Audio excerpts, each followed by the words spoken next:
Assalamualaikum warahmatullahi wabarakatuh. Bapak Ibu Guru PAI, pejuang PPG, kembali ke channel Zona PPG PAI.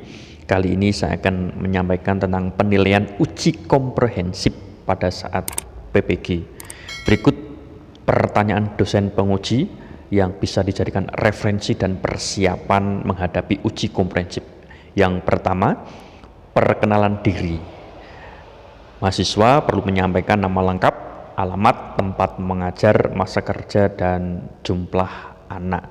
Hal ini ditanyakan oleh dosen penguji untuk mencairkan suasana supaya pada saat ujian tidak tegang.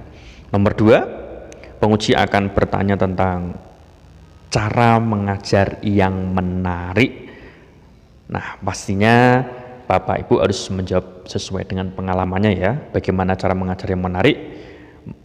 Di antara jawabannya bisa menggunakan metode dan strategi pembelajaran yang variatif, menggunakan model pembelajaran sesuai dengan materi, bisa menggunakan media pembelajaran, dan memanfaatkan IT di dalam pembelajaran. Kemudian, berikutnya daftar pertanyaan nomor 3. Mahasiswa diminta untuk menjelaskan model pembelajaran, alurnya atau sintak pembelajarannya, dan penerapannya. Nah, model-model pembelajaran diantaranya ada program based learning, ada project based learning, ada inquiry learning, dan discover learning. Nah, ini perlu ya, Bapak Ibu perlu mengetahui model pembelajaran seperti apa, langkah-langkah pembelajarannya maupun penerapannya ketika di dalam kelas. Kemudian nomor 4, mahasiswa diminta untuk menjelaskan pembelajaran saintifik itu seperti apa ya. Silahkan dijelaskan secara runut dan bagaimana penyajiannya dalam pembelajaran di kelas. Kemudian pertanyaan berikutnya yaitu mahasiswa diminta untuk menjelaskan pembelajaran TPEC, Technological Pedagogic Content Knowledge.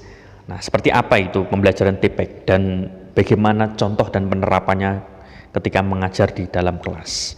Berikutnya yaitu pembelajaran berpikir kritis, bagaimana pembelajaran di kelas itu siswa diajak untuk berpikir kritis. Nah, mahasiswa yang ditanya pasti harus bisa menjawab ya, bagaimana cara berpikir kritis itu sendiri ketika di dalam kelas. Kemudian berikutnya nomor 7 yaitu apa itu LKPD dan cara pembuatannya. LKPD lembar kerja peserta didik ya, dan cara pembuatannya seperti apa. Nah, ini penting karena materi-materi PPG sudah dijelaskan, Bapak Ibu saya kira pasti sudah paham. Kemudian berikutnya untuk mencapai tujuan pembelajaran bagaimana caranya dan jelaskan bentuk evaluasinya. Nah, pasti tujuan pembelajaran itu menyesuaikan dengan materi yang akan diajarkan ya, dan bentuk evaluasinya pasti juga menyesuaikan materinya juga atau menyesuaikan dengan tujuan pembelajaran. Apakah menggunakan soal IC, soal pilihan ganda, apakah mungkin praktik atau proyek dan sebagainya. Ini pastinya menyesuaikan dengan materi dan tujuan pembelajaran yang akan dicapai.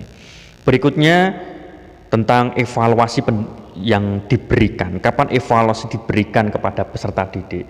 Pastinya setelah proses pembelajaran ada yang namanya evaluasi, bisa dilaksanakan setelah proses pembelajaran ya. Kemudian ditanya pula tentang KKO, kata kerja operasional, high order thinking skill pada aspek pengetahuan, keterampilan, dan afektif. Nah, ini perlu dipelajari ya, terutama pada taksonomi Bloom. Nah, ini Bapak Ibu pasti juga sudah mulai materi ini tentang kata kerja operasional yang hot pada aspek pengetahuan, keterampilan, dan afektif. Kemudian ditanyakan pula tentang materi ajar yang tergambar dalam dimensi pengetahuan. Ada faktual, konseptual, prosedural, metakognisi. Nah, di sini materi ajar ini nanti penguji akan menanyakan contoh di dalam materi yang diajarkan di dalam kelas. Jadi contoh realnya materi yang faktual itu seperti apa, konseptual itu seperti apa, prosedural seperti apa, dan metakognisi itu juga seperti apa. Nah, ini pentingnya Bapak Ibu ketika materi yang diajarkan ini perlu yang namanya dimensi pengetahuannya perlu dicek terlebih dahulu sehingga pada saat ada pertanyaan dari dosen penguji bisa lancar di dalam menjawab. Nah, kemudian yang nomor 12 yaitu micro teaching. Nah, micro teaching ini kurang lebih 5-10 menit. Micro teaching ini disesuaikan dengan RPP yang dibuat oleh Bapak Ibu. Nah, pastinya RPP-nya dipelajari, dikuasai, terutama materi. Nanti mahasiswa diminta untuk dari awal pembukaan pembelajaran, inti dan penutup harus bisa melaksanakan dengan sebaik-baiknya, karena micro teaching ini secara langsung, secara insidental, maka dari itu Bapak Ibu harus mempersiapkan lebih awal.